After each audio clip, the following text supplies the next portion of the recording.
আসসালামু আলাইকুম, welcome to my channel লিনাস কুকিং অ্যান্ড ব্লগ। আজকে আপনাদের সাথে শেয়ার করব বাঁধাকপির পাকোড়া। এই সময় কিন্তু প্রচুর পরিমাণে বাঁধাকপি পাওয়া যায় এবং বিকেলের নাস্তায় চায়ের সাথে বাঁধাকপির পাকোড়া খেতে কিন্তু বেশ লাগে। চলুন তাহলে রেসিপিটা তৈরি করা যাক। বাঁধাকপির পাকোড়া বানানোর জন্য বড় একটা বাঁধাকপি থেকে অর্ধেক পরিমাণ বাঁধাকপি নিয়ে নিব। বাঁধাকপিটা কিন্তু আমি আগেই ভালো করে পরিষ্কার করে নিয়েছি। এরপরে এগুলোকে আমি কুচি কুচি করে কেটে নেব। যতটা চিকন কুচি হবে বাঁধাকপিটা কিন্তু ততই মচমচে হবে এবং এগুলো কুচি করে কেটে নিব। এখন এগুলো কুচি করে কাটার পর বড় একটা বাটিতে নিয়ে এর মধ্যে নিয়ে নিচ্ছি 1 টেবিল চামচ লবণ।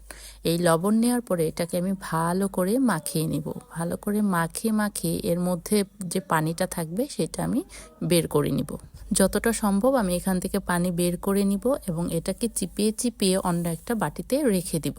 একটা বড় বাটিতে নেওয়ার পর এর মধ্যে আমি দিয়ে দিচ্ছি 4টা কুচি করে কাটা পেঁয়াজ, 1/3 কাপ দিয়ে দিচ্ছি বেসন এবং এর সাথে আরও দিয়ে দিচ্ছি 1/3 কাপ চালের গুঁড়া। এই চালের গুঁড়াটা দিলে কিন্তু মুচমুচে হয়। আর দিয়ে দিচ্ছি একটা ডিম, হাফ চা চামচ করে দিয়ে দিচ্ছি হলুদ, মরিচ, ধনিয়া গুঁড়া, পরিমাণ মতো লবণ দিয়ে আবারও আমি ভালো করে এটাকে হাত দিয়ে মিশিয়ে নিচ্ছি। এভাবে ভালো করে হাত দিয়ে মাখিয়ে নিব। এটা যত ভালো মাখানো হবে খেতে তত বেশি ভালো হবে। হাতের কাছে যদি বেসন বা চালের গুঁড়া না থাকে তাহলে কিন্তু আপনারা আটা বা ময়দাও ব্যবহার করতে পারেন। এখানে মাখানো হয়ে গেলে এর মধ্যে আমি 6-7টার মতো কাঁচামরিচ কুচি করে কেটে দিচ্ছি আর দিয়ে দিচ্ছি ধনিয়া পাতা। এটাকেও আমি কুচি কুচি করে কেটে দিব এবং এগুলোকে এখন আমি ভালো করে মাখিয়ে নিব। আপনারা যেরকম ঝাল খেতে পছন্দ করেন সেই অনুযায়ী আপনারা মরিচটা দিয়ে দিবেন। এগুলো ভালো করে মাখিয়ে নেওয়ার পর আমি একটা প্যানের মধ্যে তেল দিয়ে ভালো করে গরম করে নিব। গরম করে পাকোড়ার মতো বানিয়ে গরম তেলের মধ্যে ছেড়ে দেব। এক পাশ থেকে ছেড়ে দিব।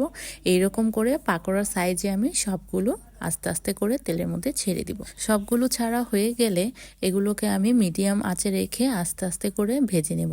বেশি হাই হিটে ভাজা যাবে না, তাহলে কিন্তু এগুলো আগেই উপরের দিকটা হয়ে যাবে এবং ভিতরে কাঁচা থেকে যাবে। এই জন্য আমি মিডিয়াম আঁচে রেখে এই পাকোড়াগুলোকে ভেজে নেব। এক পাশ হয়ে গেলে এই পাকোড়াগুলোকে আবার আমি উল্টিয়ে পাল্টিয়ে দিব। উল্টিয়ে দেওয়ার পর যখন এগুলো আস্তে আস্তে লাল বর্ণ ধারণ করবে তখন এগুলোকে আমি উঠিয়ে নেব। উঠিয়ে এগুলোর তেলটা ঝরিয়ে নেব। আজকে সবগুলো পাকোড়ায় আমি একইভাবে ভেজে নিব। আমি এখানে যতটুকু পাকোড়ার নিয়েছি এগুলো 2 বারে ভেজে নিতে হবে। একইভাবে আমি এগুলো ভেজে নিব। পাকোড়া বানানো হয়ে গেছে। এগুলো আপনারা চাইলে এখন এগুলো সসের সাথে পরিবেশন করতে পারেন বা চায়ের সাথেও খেতে পারেন। বিকেলের চায়ের আড্ডায় এরকম পাকোড়া হলে কিন্তু মন্দ হয় না আর বেশ ভালোই লাগে খেতে। আমার এরকম সহজ রেসিপি ভালো লাগলে চ্যানেলটি অবশ্যই লাইক, কমেন্ট এবং শেয়ার করতে ভুলবেন না।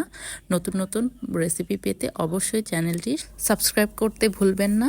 আজ তাহলে এ পর্যন্তই। দেখা হবে নতুন কোনো ভিডিওতে নতুন কোনো রেসিপির সাথে। আল্লাহ হাফিজ।